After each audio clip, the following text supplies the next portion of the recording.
Underpinnings of Indian constitution, संविधान की ऐतिहासिक पृष्ठभूमि को बताया था।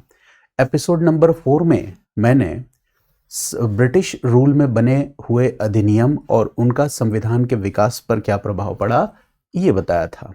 आज की क्लास में हम देखने जा रहे हैं कि भारतीय राष्ट्रीय आंदोलन के दौरान जो जन आंदोलन हुए उन्होंने संविधान के विकास पर क्या प्रभाव डाला, या कैसे संविधान में बहुत सारे ऐसे तत्व थे जिनको इंक्लूड करने के लिए इन घटनाओं ने हमें प्रेरणा दी।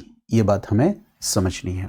तो आज का विषय यही है कि राष्ट्रीय आंदोलन के दौरान या भारत के स्वतंत्रता संग्राम के दौरान जो जन आंदोलनों की स्थिति देखी गई उनका संविधान के विकास पर क्या प्रभाव पड़ा। जैसा कि मैं पहले भी बता चुका हूं कि हमारा संविधान राष्ट्रीय आंदोलन के दौरान जो हमारे संघर्ष थे, जो अनुभव थे, जो हमारी विचारधाराएं थीं, कहीं ना कहीं उन सारी चीज़ों को रिफ्लेक्ट करता है। हमारा लोकतांत्रिक ढांचा, डेमोक्रेटिक सिस्टम, हमारी संसदीय व्यवस्था उन सभी घटनाओं को ही प्रतिबिंबित करती है।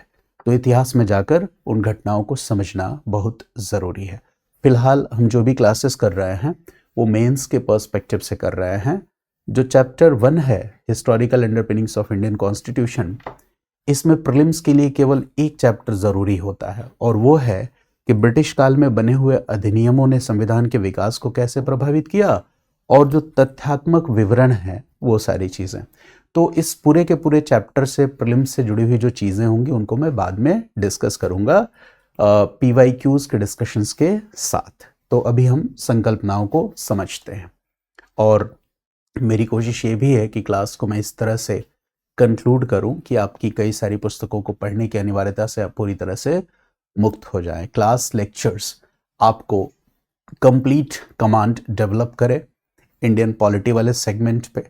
तो आइए फिर मुख्य परीक्षा की संकल्पनाओं पर आधारित इस लेक्चर की